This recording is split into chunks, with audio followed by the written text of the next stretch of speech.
ಎಲ್ರಿಗೂ ನಮಸ್ಕಾರ friends, welcome back to coffee ನಾಡು ಅಡುಗೆ. ಇವತ್ತಿನ ರೆಸಿಪಿಯಲ್ಲಿ ಮೃದುವಾದ ದೋಸೆ ಮಾಡಿ ತೋರಿಸ್ತಾ ಇದ್ದೀನಿ. ಸಾಮಾನ್ಯವಾಗಿ ನಾವು ದೋಸೆ ಹಿಟ್ಟು ರುಬ್ಬುವಾಗ ಉದ್ದಿನ ಬೇಳೆ ಅವಲಕ್ಕಿ ಎಲ್ಲ ಸಪ್ರೇಟಾಗಿ ರುಬ್ಕೊಂಡ್ಬಿಡ್ತೀವಿ, ಅಕ್ಕಿನೇ ಸಪ್ರೇಟಾಗಿ ರುಬ್ತೀವಿ. ಆದರೆ ನಾನಿವತ್ತು ಎಲ್ಲವನ್ನು ಒಟ್ಟಿಗೆ ಹಾಕಿ ಯಾವ ರೀತಿ ರುಬ್ಬಿ ಮೃದುವಾದ ದೋಸೆ ಮಾಡೋದು ಅಂತ ಹೇಳಿ ತೋರಿಸ್ಕೊಡ್ತಾ ಇದ್ದೀನಿ.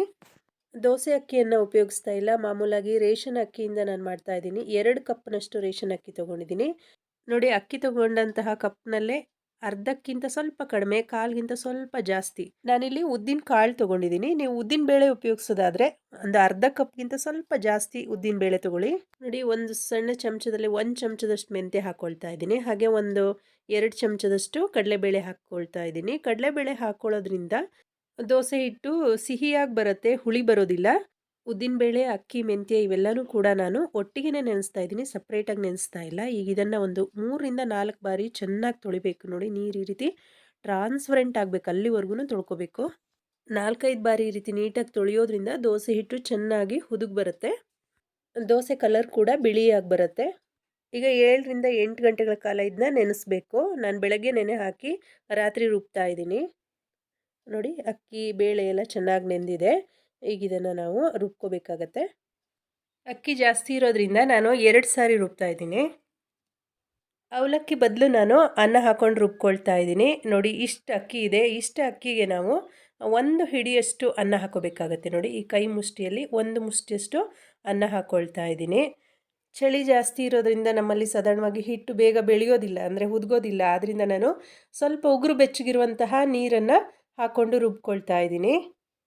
ಕಲ್ಲುಪ್ಪನ್ನ ಹಾಕ್ತಾ ಇರೋದ್ರಿಂದ ನಾನು ಈಗಲೇ ಹಾಕ್ಕೊಂಡು ರುಬ್ಕೊಳ್ತಾ ಇದ್ದೀನಿ. ನೀವು ಬೇಕಾದರೆ ಬೆಳಗ್ಗೆ ದೋಸೆ ಹಾಕುವಾಗಲೂ ಕೂಡ ಹಾಕ್ಕೊಂಡು ದೋಸೆ ಹಾಕೋಬೋದು. ನೋಡಿ, ರುಬ್ಕೊಂಡಿರುವಂತಹ ಹಿಟ್ಟನ್ನು ಒಂದು ಕುಕ್ಕರ್ ಪ್ಯಾನ್ಗೆ ಹಾಕ್ಕೊಳ್ತಾ ಇದ್ದೀನಿ.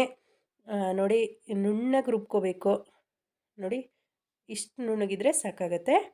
ಹಿಟ್ಟನ್ನು ಕುಕ್ಕರ್ನಲ್ಲಿ ಹಾಕಿಡೋದ್ರಿಂದ, ಗಟ್ಟಿಯಾಗಿ ಮುಚ್ಚಿ ಇಡೋದ್ರಿಂದ ಹಿಟ್ಟು ಚೆನ್ನಾಗಿ ಬೆಳೆಯುತ್ತೆ, ಹುದುಗುತ್ತೆ ಅಂಥೇಳಿ ನಾನು ಕುಕ್ಕರ್ನಲ್ಲಿ ಹಾಕಿಡ್ತಾ ಇದ್ದೀನಿ. ಇನ್ನೊಂದು ಒಬ್ಬೆ ಕೂಡ ನಾನು ಇದೇ ರೀತಿ ರುಬ್ಕೊಳ್ತಾ ಇದ್ದೀನಿ. ನೋಡಿ, ಅಕ್ಕಿ ಸ್ವಲ್ಪ ಇರೋದ್ರಿಂದ ಈಗ ಅನ್ನ ಸ್ವಲ್ಪ ಕಡಿಮೆ ಹಾಕೋಬೇಕಾಗತ್ತೆ. ನಾನಿಲ್ಲಿ ಅಡುಗೆ ಸೋಡಾ ಹಾಕ್ತಾ ಇಲ್ಲ, ಹಾಗೆಯೇ ಉಗುರು ಬೆಚ್ಚಗಿರುವಂಥ ನೀರನ್ನು ಹಾಕ್ಕೊಂಡು ರುಬ್ಕೊಳ್ತಾ ಇದ್ದೀನಿ. ನೋಡಿ, ಎಲ್ಲನೂ ಕೂಡ ನಾನು ನೀಟಾಗಿ ರುಬ್ಕೊಂಡಾಗಿದೆ. ಈಗ ಇದನ್ನು ಒಂದು 2 ನಿಮಿಷ, 2ರಿಂದ 3 ನಿಮಿಷ ಈ ರೀತಿ ಸೌಟ್ ಹಾಕಿ ಚೆನ್ನಾಗಿ ತಿರುಗಿಸ್ಕೋಬೇಕಾಗತ್ತೆ. ಕೈನಲ್ಲಿ ಕೂಡ ನೀವು ಕಲಿಸ್ಬೋದು, ಆದರೆ ಒಂದೊಂದು ಸಾರಿ ಏನಾಗುತ್ತೆ ಅಂದರೆ ಕೈನಲ್ಲಿ ಕಲಿಸಿದ್ರೆ ಹಿಟ್ಟು ಹುಳಿ ಬಂದುಬಿಡತ್ತೆ. ಆದ್ದರಿಂದ ನಾನು ಸೌಟ್ನಲ್ಲೇ ಕಲಿಸ್ತಾ ಇದ್ದೀನಿ. ಕುಕ್ಕರ್ದು ವಿಷಲ್ ಹಾಗೆ ಗ್ಯಾಸ್ಕೆಟ್ ಇರುತ್ತಲ್ಲ, ಅದನ್ನು ಕೂಡ ಹಾಕಿ ನಾವು ಗಟ್ಟಿಯಾಗಿ ಮುಚ್ಚಿ ಒಂದು ಕಡೆ ಇಡೋಣ. ನೋಡಿ, ಬೆಳಗ್ಗೆ ನೋಡ್ತಾ ಇದ್ದೀನಿ ಹಿಟ್ಟು ಚೆನ್ನಾಗಿ ಹುದುಗಿದೆ. ಈಗ ಇದಕ್ಕೆ ದೋಸೆ ಹಾಕೋಣಕ್ಕಿಂತ ಮೊದಲು ನಾವು ಚಟ್ನಿ ಮಾಡ್ಕೊಳ್ಳೋಣ. ನೋಡಿ, ಇಲ್ಲಿ ಕಡಲೆಬೇಳೆ ಚಟ್ನಿ ಮಾಡ್ತಾ ಇದ್ದೀನಿ. ಈ ಕಪ್ನಲ್ಲಿ 3/4 ಕಪ್ನಷ್ಟು ಕಡಲೆಬೇಳೆ ತೊಗೊಂಡಿದ್ದೀನಿ. ಕಡಲೆಬೇಳೆ ಚೆನ್ನಾಗಿ ಕೆಂಪಾಗಬೇಕು, ಅಲ್ಲಿವರೆಗೂ ನಾವು ಮೀಡಿಯಮ್ ಫ್ಲೇಮ್ನಲ್ಲಿ ಇಟ್ಕೊಂಡು ಉರಿಯನ್ನು ಹುರ್ಕೊಳ್ಳೋಣ. ನೋಡಿ, ಇಷ್ಟಾದರೆ ಸಾಕಾಗತ್ತೆ.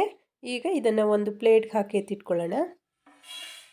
ಈಗ ಇದೇ ಹಂಚಿಗೆ ನಾನು ಹಸಿಮೆಣಸಿನ್ಕಾಯಿ ಹಾಕ್ಕೊಳ್ತಾ ಇದ್ದೀನಿ. ನೋಡಿ, ಒಂದು 4 ಹಸಿಮೆಣಸಿನ್ಕಾಯಿ ತೊಗೊಂಡಿದ್ದೀನಿ. ಇದು ಖಾರ ಇಲ್ಲ, ಹಾಗಾಗಿ ಸ್ವಲ್ಪ ಜಾಸ್ತಿ ಹಾಕ್ಕೊಂಡಿದ್ದೀನಿ. ಖಾರ ಇದ್ದರೆ ನೋಡ್ಕೊಂಡು ಹಾಕ್ಕೊಳ್ಳಿ.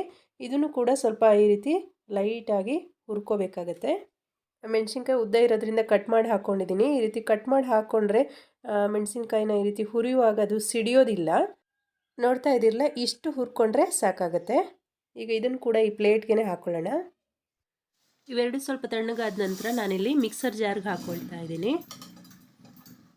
1/4 ಹೋಳಷ್ಟು ಹಸಿ ತೆಂಗಿನಕಾಯಿ ಹಾಕ್ಕೊಳ್ತಾ ಇದ್ದೀನಿ. ಹಾಗೆಯೇ ಇದರ ಜೊತೆಗೆ ಒಂದು 3 ಬೆಳ್ಳುಳ್ಳಿ ಎಸ್ಳುಗಳನ್ನ, ಹಾಗೆ ಒಂದು ಅರ್ಧ ಇಂಚಷ್ಟು ಶುಂಠಿ ಸೇರಿಸ್ಕೊಳ್ತಾ ಇದ್ದೀನಿ.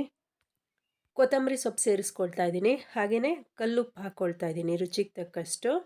ಸ್ವಲ್ಪ ಹುಣಸೆ ಹಣ್ಣನ್ನು ಸೇರಿಸ್ಕೊಳ್ಳೋಣ. ಹಾಗೆ ರುಬ್ಬೋದಕ್ಕೆ ಎಷ್ಟು ಬೇಕೋ ಅಷ್ಟು ನೀರನ್ನು ಸೇರಿಸ್ಕೊಳ್ಳೋಣ. ತುಂಬ ನೀರು ಹಾಕ್ಕೊಂಡು ನೀರು ಚಟ್ನಿ ಮಾಡ್ಕೊಳ್ಳೋದು ಬೇಡ, ಸ್ವಲ್ಪ ಗಟ್ಟಿ ಚಟ್ನಿ ಮಾಡ್ತಾ ಇದ್ದೀನಿ. ಇಲ್ಲಿ ತುಂಬ ನುಣ್ಣಗೂ ರುಬ್ಕೊಳ್ಳೋದು ಬೇಡ, ಹಾಗೆ ತುಂಬ ತರಿತರಿಯಾಗಿನೂ ಬೇಡ. ನೋಡಿ, ಹೀಗಿದ್ರೆ ಸಾಕಾಗುತ್ತೆ. ನೋಡಿ, ಈ ರೀತಿ ರುಬ್ಕೊಂಡಿದ್ದೀನಿ. ಈ ರೀತಿ ಮಾಡಿಕೊಂಡ್ರೆ ತುಂಬಾ ಟೇಸ್ಟಿಯಾಗಿರುತ್ತೆ. ಚಟ್ನಿ ರೆಡಿಯಾಗಿದೆ. ಈಗ ದೋಸೆ ಮಾಡ್ಕೊಳ್ಳೋಣ. ನೋಡಿ, ದೋಸೆ ಕವಲೆನ ಬಿಸಿ ಮಾಡಿಕೊಂಡು ಈ ರೀತಿ ಎಣ್ಣೆ ಹಚ್ಕೊಳ್ತಾ ಇದ್ದೀನಿ. ನೀವು ಬೇಕಾದರೆ ನಾನ್ ಸ್ಟಿಕ್ ತವಾದಲ್ಲೂ ಕೂಡ ಮಾಡ್ಕೋಬೋದು. 2 ಸೌಟ್ನಷ್ಟು ಹಿಟ್ಟು ಹಾಕ್ಕೊಳ್ತಾ ಇದ್ದೀನಿ. ನಾನಿಲ್ಲಿ ಸೆಟ್ ದೋಸೆ ಥರ ದಪ್ಪ ದೋಸೆ ಮಾಡ್ತಾ ಇರೋದ್ರಿಂದ ತುಂಬ ತೆಳುವಾಗಿ ಹಾಕ್ಕೊಳ್ತಾ ಇಲ್ಲ ದೋಸೆನ. ದೋಸೆ ಹಾಕಿದ ತಕ್ಷಣ ಈ ರೀತಿ ಒಂದು ಮುಚ್ಚೋಣ. ನೋಡಿ, 1 ನಿಮಿಷ ಬೇಯಿಸಿದ್ದೀನಿ. ಈಗ ನಾನು ಇದಕ್ಕೆ ಜಾಸ್ತಿ ಎಣ್ಣೆ ಹಾಕಿಲ್ಲ, ತಳಭಾಗಕ್ಕೆ ಮಾತ್ರ ಹಾಕಿದ್ದು. ನೋಡಿ, ಎಷ್ಟು ನೀಟಾಗಿ ದೋಸೆ ಏಳ್ತಾ ಇದೆ. ಬೇಕಾದರೆ ನೀವು ಇದನ್ನು ತಿರುಗಿಸಿ ಹಾಕಿ ಕೂಡ ಬೇಯಿಸ್ಕೋಬೋದು. ನಾನೀಗ ಇದನ್ನೊಂದು ಪ್ಲೇಟ್ಗೆ ಹಾಕ್ಕೊಳ್ತಾ ಇದ್ದೀನಿ. ನೋಡಿ ಫ್ರೆಂಡ್ಸ್, ಎರಡೂ ಸೈಡು ತುಂಬ ಚೆನ್ನಾಗಿ ಬಂದಿದೆ ದೋಸೆ. ನೋಡಿ, ಒಂದು ಸೈಡ್ ಮಲ್ಲಿಗೆ ಥರ ಇದ್ದರೆ ಇನ್ನೊಂದು ಸೈಡು ಮಸಾಲೆ ದೋಸೆ ಥರ ಇದೆ. ನೋಡಿ ಫ್ರೆಂಡ್ಸ್, ಸಪ್ರೇಟಾಗಿ ರುಬ್ಬೋ ಅವಶ್ಯಕತೆನೇ ಇಲ್ಲ. ಈ ರೀತಿ ಕೂಡ ನಾವು ದೋಸೆನ ಮಲ್ಲಿಗೆ ಅಂತ ದೋಸೆ ಮಾಡ್ಕೋಬೋದು. ಸಪ್ರೇಟಾಗಿ ರುಬ್ಬೋ ಟೈಮ್ ಕೂಡ ಉಳಿಯುತ್ತೆ. ನೋಡಿ, ಇನ್ನೂ ಒಂದು ದೋಸೆನ ನಾನು ಹಾಕಿ ತೋರಿಸ್ತಾ ಇದ್ದೀನಿ. ನೀವು ಚಾನಲ್ನ ಸಬ್ಸ್ಕ್ರೈಬ್ ಮಾಡದೆ ನೋಡ್ತಾ ಇದ್ದರೆ ದಯವಿಟ್ಟು ವಿಡಿಯೋ ಕೆಳಗೆ ರೆಡ್ ಕಲರ್ ಸಬ್ಸ್ಕ್ರೈಬ್ ಬಟನ್ ಬರುತ್ತೆ, ಆ ಬಟನ್ನ ಪ್ರೆಸ್ ಮಾಡಿ ಫ್ರೆಂಡ್ಸ್. ನೋಡಿ, ನಾನಿವತ್ತು ನಮ್ಮ ಮನೇಲಿ ಚಟ್ನಿ ಮತ್ತು ಅದ್ರ ಜೊತೆಗೆ ಆಲೂಗೆಡ್ಡೆ ಪಲ್ಯನೂ ಕೂಡ ಮಾಡಿದ್ದೀನಿ. ಇವೆರಡು ಒಳ್ಳೆ ಕಾಂಬಿನೇಷನ್. ನೋಡಿ, ನೋಡ್ತಾ ಇದ್ದಿರಲ್ಲ ಎಷ್ಟು ಸ್ಪಾಂಜಿಯಾಗಿ ತುಂಬ ಚೆನ್ನಾಗಿ ಬಂದಿದೆ ದೋಸೆ. ನೀವು ಕೂಡ ಈ ರೀತಿ ಟ್ರೈ ಮಾಡಿ ನೋಡಿ. ನೋಡಿ ಎಷ್ಟು ಸಾಫ್ಟಾಗಿ ಬಂದಿದೆ. ಹೇಗೆ ಬಂತು ಅಂತ ಹೇಳಿ ಕಮೆಂಟ್ ಮಾಡಿ. ಹಾಗೆಯೇ ಒಳ್ಳೊಳ್ಳೆ ರೆಸಿಪಿಗಳನ್ನ ಹಾಕ್ತಾ ಇರ್ತೀನಿ. ಚಾನಲ್ನ ನೋಡ್ತಾ ಇರಿ. ಇಷ್ಟ ಆದರೆ ಲೈಕ್ ಮಾಡಿ, ಶೇರ್ ಮಾಡಿ. ವಿಡಿಯೋ ನೋಡಿದ್ದಕ್ಕಾಗಿ ಧನ್ಯವಾದಗಳು.